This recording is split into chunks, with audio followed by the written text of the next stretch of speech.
പാർട്ടിയുടെ ഒരു നിർദ്ദേശം തന്നെ ഉണ്ടായിരുന്നു. ഈ പാർട്ടി കമ്മിറ്റികളിൽ അത് RSSനെ നേരിടുന്നതിന് വേണ്ടിയാണ് പാർട്ടിക്കാരുടെ സ്വാധീനം കൂട്ടണം എന്നുള്ള കാര്യം. അതായത് കമ്മിറ്റികളിൽ ഉണ്ടായിരിക്കണം എന്നുള്ളതാണല്ലോ ആ നിർദ്ദേശം. അതിൻ്റെയൊക്കെ ഒരു ബാക്കി പത്രമായിട്ട് തന്നെ ഇതിനെ കാണേണ്ടി വരുമല്ലോ. എന്തുകൊണ്ടാണ് ഇങ്ങനെ വേണ്ടത് എന്ന് നിർദ്ദേശം നൽകിയത് എന്ന്. പാർട്ടിയുടെ പ്രചാരണം ഈ അമ്പലങ്ങൾ വഴി നടത്തണം എന്നുള്ളത് തന്നെയാണല്ലോ. അതാണല്ലോ ഇവിടെയും സംഭവിച്ചിരിക്കുന്നത്.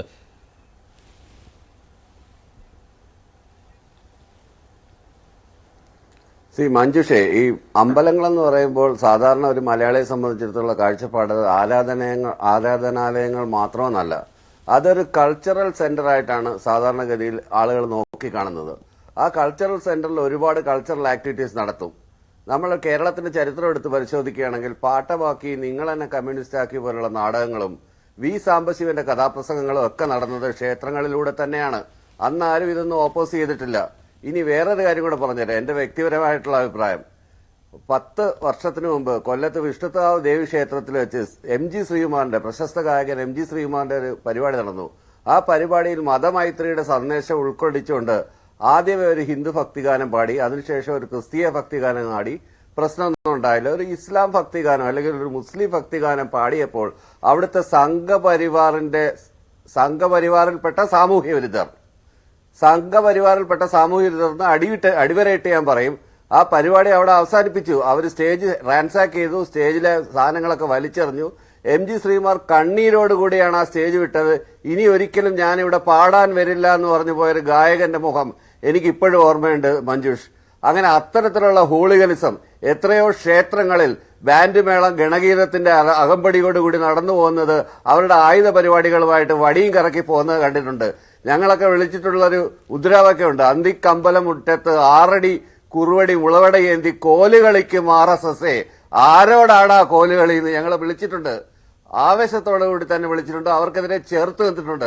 അതിന്റെ സ്ഥാനത്താണല്ലോ ഇപ്പോൾ പുഷ്പനെ അറിയാമോ എന്നുള്ള വിപ്ലവഗാനം ഉയർന്നു കേൾക്കുന്നത്. അതുപോലെ തന്നെ അതിന്റെ സ്ഥാനത്താണ് ഇപ്പോൾ അതിവിടെ പറഞ്ഞുവല്ലോ. തീർച്ചയായിട്ടും ഒഴിവാക്കിയ കാര്യം ഇവിടെ പറഞ്ഞുവല്ലോ. അപ്പോൾ അതിന്റെ സ്ഥാനത്തേക്ക് ഇനി വരാൻ പോകുന്നത് CPMന്റെ വിപ്ലവഗാനങ്ങളായിരിക്കും. അതാണല്ലോ ഇവിടെ കണ്ടത്.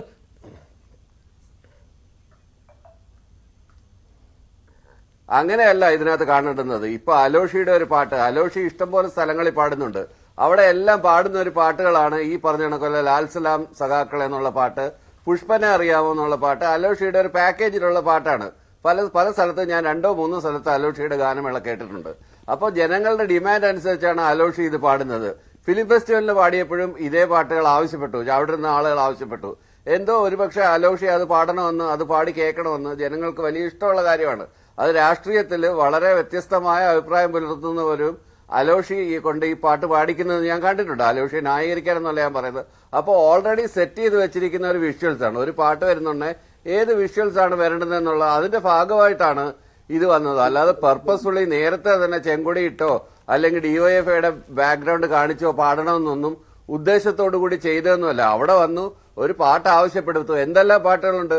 അതുപോലെ തന്നെ ഞങ്ങളുടെ അവിടെ ഒരു ക്ഷേത്രത്തിൽ, മണലിൽ ശിവക്ഷേത്രത്തില്, അവിടെ ഒരു മൈക്ക് ഓപ്പറേറ്റർ ഉണ്ട്. ആദ്യമേ ക്ഷേത്രത്തിന് വേണ്ടി മൈക്ക് കണക്ട് ചെയ്യുന്നുണ്ടെ അവൻ വിടുന്ന പാട്ട് കണ്ണു തുറക്കാത്ത ദൈവങ്ങൾ എന്നുള്ള പാട്ടാണ്. പലതവണയും ഞാനിത് കേട്ട് ചിരിച്ചിട്ടുണ്ട്. ഞാൻ പറയും, വിജയ് ഈ പാട്ട് നിർത്ത്, കണ്ണു തുറക്കാത്ത ദൈവങ്ങളെ ഒഴിച്ച് വേറെ ഏത് പാട്ട് വേണമെങ്കിലും നിങ്ങൾ ക്ഷേത്രത്തിലിടൂ എന്ന് പറഞ്ഞിട്ട് അതുപോലും അറിയാതെയാണ് ഈ വിജയൻ ഇത് ഇടുന്നത്. അപ്പൊ അങ്ങനെയൊക്കെയുള്ള ഒത്തിരി രസകരമായ അനുഭവങ്ങളുണ്ട്. ഏത് പാട്ട് എവിടെ എങ്ങനെയൊക്കെ. ഔചിത്യത്തിനെ കുറിച്ച് ശ്രീജിത്ത് പറഞ്ഞതുകൊണ്ട് ഞാനത് പറഞ്ഞതേ ഉള്ളൂ. അപ്പൊ ഇത് അങ്ങനെ വലിയ ഇഷ്യൂസ് ഒന്നുമല്ല. ഒരു കലാകാരൻ ഒരു പരിപാടി അവതരിപ്പിച്ചു, അത് രാഷ്ട്രീയ പ്രചരണത്തിന്. DYFI ജനങ്ങളുടെ ഹൃദയത്തിൽ ജീവിക്കുന്ന ഒരു പ്രസ്ഥാനമാണ്. ഏറ്റവും കൂടുതൽ ആളുകൾക്ക് മെഡിക്കൽ കോളേജിലടക്കം പൊതിച്ചോറ് കൊടുക്കുന്ന ഒരു പ്രസ്ഥാനമാണ്. ജനങ്ങളുടെ ചോരയും നീരുമായിട്ട് തൊഴിലല്ലെങ്കിൽ ജയിൽ പോലുള്ള മനുഷ്യച്ചങ്ങല പോലും വലിയ പരിപാടികൾ തീർത്തൊരു പ്രസ്ഥാനമാണ്. ആ പ്രസ്ഥാനത്തിന് വളരാൻ വേണ്ടി ഇത്തരം ഒരു വേദി ഉണ്ടാക്കുക അല്ലെങ്കിൽ ഇത്തരം ഒരു വീതിയിൽ ഇവിടെ പ്രസംഗിക്കേണ്ട കാര്യമൊന്നുമില്ല. അത് ചിലപ്പോൾ RSSകാരന് വേണ്ടി വന്നേക്കും. ഇതൊക്കെ സഹിക്കാൻ പറ്റാത്ത അസഹിഷ്ണുതായ കോൺഗ്രസുകാർക്ക് ചിലപ്പോൾ വേണ്ടി വന്നേക്കും. DYFIക്കാർക്ക് എന്തായാലും അതിന്റെ ആവശ്യമൊന്നും ഇല്ലെന്നാണ് ഞാൻ മനസ്സിലാക്കിയിട്ടുള്ളത്. എന്റെ പരിമിതമായ രാഷ്ട്രീയ പ്രവർത്തനം കൊണ്ടും എന്റെ പരിമിതമായ ജ്ഞാനം കൊണ്ടും ഞാൻ മനസ്സിലാക്കിയിട്ടുള്ളത്.